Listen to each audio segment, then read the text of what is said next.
जय हिंद। चंद्रयान के बारे में आप सभी लोग सुने होंगे, चाहे वह चंद्रयान 2 2019 का हो, चाहे चंद्रयान 1 2008 का हो या चंद्रयान 3 2023 का हो, जो अभी 14 जुलाई को लॉन्च होने वाला है। और आप लोग जो इसके बारे में कुछ सुनते होंगे, पढ़ते होंगे, तो उसमें एक शब्द आता है हार्ड लैंडिंग और सॉफ्ट लैंडिंग। जो 2019 का चंद्रयान 2 था वह हार्ड लैंड हुआ था और 2023 का ये चंद्रयान 3 पूरी व्यवस्था हुई है कि इसे सॉफ्ट लैंड कराया जाए। तो ये हार्ड लैंडिंग और सॉफ्ट लैंडिंग क्या होती है, इसे हम समझते हैं। और अभी तक बहुत सारे देश चंद्रमा पे अपना यान भेज चुके हैं, अपने मिशन को भेज चुके हैं, लेकिन ऐसा क्यों कहा जा रहा है कि ये भारत पहला होगा?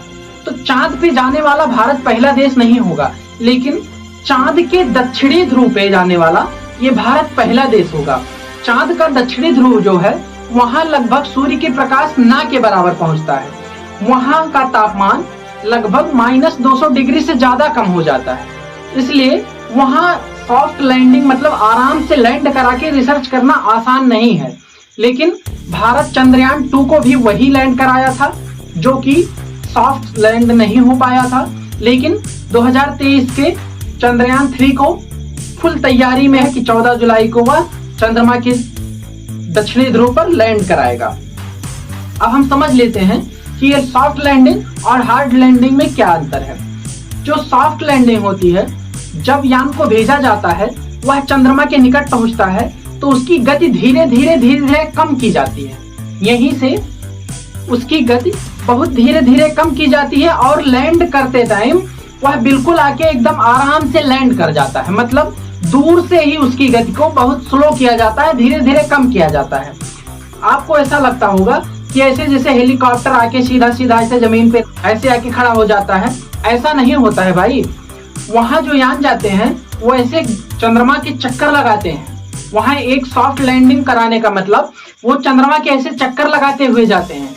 उसकी कक्षा में प्रवेश करते हैं तो वो ऐसे चक्कर लगाते हैं और चक्कर लगाते लगाते धीरे धीरे चंद्रमा के पास जाते हैं। जैसे माना कि ये चंद्रमा है तो इसके दूर दूर ऐसे पहले चक्कर लगाएंगे, फिर धीरे धीरे पास जाएंगे। तो जहां एकदम टारगेट बनाया गया है वहां आके धीरे बिल्कुल स्लो होके वहां लैंड करेंगे, ना कि ऐसे ऊपर से सीधे आके ऐसे लैंड कर गए, ऐसा नहीं होता है। तो सॉफ्ट लैंडिंग वही होती है जो ऐसे आके धीरे धीरे जितना पास आएंगे उनकी गति उतनी ही कम होती जाएगी और सतह पर पहुंचकर बिल्कुल स्लो हो जाएंगे, यानी वहीं रुक जाएंगे। इसे सॉफ्ट लैंडिंग कहा जाता है। लेकिन हार्ड लैंडिंग जो है, जैसे 2019 का चंद्रयान 2 जो था वह 2.1 किलोमीटर दूर ही क्रैश कर गया था, मतलब उसका संपर्क पृथ्वी से टूट गया था, लेकिन उसका ऑर्बिटर जो था वो भी काम कर रहा है। तो इसे ही क्रैश लैंडिंग या हार्ड लैंडिंग कहा जाता है। मतलब वह सफलतापूर्वक सतह पर लैंड नहीं कर पाया, वह बीच में ही कहीं क्रैश हो गया या उसका संपर्क टूट गया, कुछ ना कुछ प्रॉब्लम हो गई, इसे हार्ड लैंडिंग कहा गया। और धीरे धीरे अगर उतर जाता, लैंड कर जाता, तो उसे सॉफ्ट लैंडिंग कहा जाता। अब हम समझते हैं कि इतना इंपॉर्टेंट क्यों है कि दक्षिणी ध्रुव पे उतरना, और आज तक जो देश चंद्रमा पे अपना मिशन भेजे हैं वह दक्षिणी ध्रुव पर क्यों नहीं भेज सके, उत्तरी ध्रुव पर, मतलब जहां सूर्य का प्रकाश पहुंचता है वहीं क्यों भेज पाए हैं। तो जो दक्षिणी ध्रुव है वह बिल्कुल अंधेरा में है, मतलब वहां सूर्य का प्रकाश बिल्कुल ना के बराबर पहुंचता है। तो सबसे बड़ी प्रॉब्लम वहां एनर्जी देना। जैसे आपका रोवर वहां गया, उसके बाद लैंडर से निकला, तो उसे एनर्जी चाहिए ना चलने के लिए। अगर आप बैटरी लगा के ईंधन भर के दे देते हैं तो कितना दिन चलेगा, कितनी देर चलेगा? उसे वहां एनर्जी चाहिए। बड़े बड़े सोलर प्लेट लगाए जाते हैं, लेकिन जब वहां सौर की रोशनी ही नहीं जाएगी तो क्या करेगा सोलर प्लेट? यही सबसे बड़ी प्रॉब्लम है। दूसरी बात, वहां उबड़ खाबड़ जमीन है, दिखाई कम देता है, टेम्परेचर -200 डिग्री सेल्सियस से भी कम होता है। इस कंडीशन में अच्छे अच्छे फ्यूल जम जाएंगे। ये सब बहुत बड़ी बड़ी समस्याएं हैं। वहां बड़े बड़े पहाड़ हैं, गड्ढे हैं, उनमें रोवर को चलाना आसान नहीं होता है। ये सब समस्याएं हैं। जो उत्तरी ध्रुव है, जहाँ पे सूर्य का प्रकाश जाता है, वहां का तापमान बिल्कुल नॉर्मल रहता है, सतह बिल्कुल समतल है, बहुत बड़े गड्ढे नहीं है, पहाड़ नहीं है, ऊंचे नीचे जमीन नहीं है, तो वहां लैंड कराना, वहां पहुंचाना बहुत आसान है। इसीलिए सारे देश उत्तरी ध्रुव पे गए हैं। लेकिन भारत दक्षिणी ध्रुव पे अपने चंद्रयान को उतारेगा और वहां के रिसर्च करेगा। अब हम समझते हैं कि इतना इंपॉर्टेंट क्यों है दक्षिणी ध्रुव पे रिसर्च करना। तो जो दक्षिणी ध्रुव है, पहली बात तो आज तक कोई वहां गया नहीं है, मतलब किसी का कोई मिशन वहां गया नहीं है, तो ये एक बड़ी बात होगी, ये एक बड़ी कामयाबी होगी।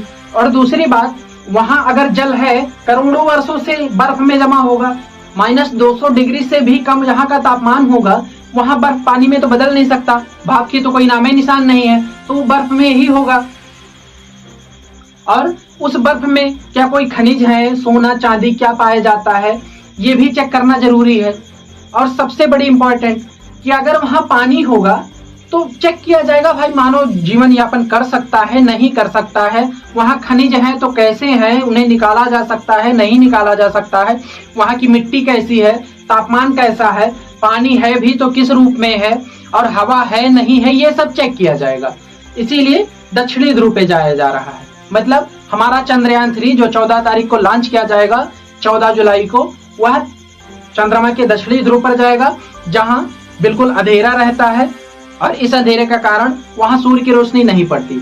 अब हम समझ लेते हैं कि चंद्रमा के इस ध्रुव पर इतना अंधेरा हमेशा क्यों रहता है। तो इसका सबसे मेन कारण यह है कि यहाँ सूर्य की रोशनी नहीं पहुंचती। ये तो सबको पता है, सूर्य की रोशनी नहीं पहुंचेगी तो अंधेरा रहेगा, लेकिन सूर्य की रोशनी क्यों नहीं पहुंचती? अपनी पृथ्वी है, ये 23.5 डिग्री झुकी हुई है, आपको सभी को पता होगा, लेकिन जो चंद्रमा है वह केवल 1.5 डिग्री, मतलब आप ये देखिए, इस ग्राफ को देखिए, अपना पृथ्वी तो 23.5 डिग्री झुकी हुई है, लेकिन जो चंद्रमा है वो केवल 1.5 डिग्री झुका हुआ है। इसी कारण से वह जब घूमता भी है तो वह पर दक्षिणी ध्रुव हमेशा अंधेरे में ही रह जाता है। बीच में उसके जो है इक्वेटर भाग में, मतलब बीच में चारों तरफ उजाला हो जाता है, लेकिन जो ध्रुवीय भाग है इन पे रोशनी नहीं पहुंच पाती, क्योंकि ये बहुत ज्यादा झुका नहीं है, बिल्कुल सीधा है। और यहाँ से अगर टॉर्च जलाएंगे आप, यहाँ से अगर रोशनी जाएगी, अगर सीधा रोशनी जाएगी तो उसके ध्रुव पे ऊपर नीचे पहुंच नहीं पाती है। तो इसलिए इक्वेटर भाग, मतलब बीच के भाग में रोशनी पड़ जाती है, लेकिन ध्रुवीय भाग पर रोशनी नहीं पहुंच पाती। यही कारण है कि वह भाग हमेशा अंधेरे में रहता है और तापमान इतना कम होता है कि बर्फ ही रह जाए, जो पानी होगा वो भी बर्फ बन जाए। आशा करता हूं आप समझ गए होंगे। मिलते हैं अगले वीडियो में, तब तक के लिए जय हिंद।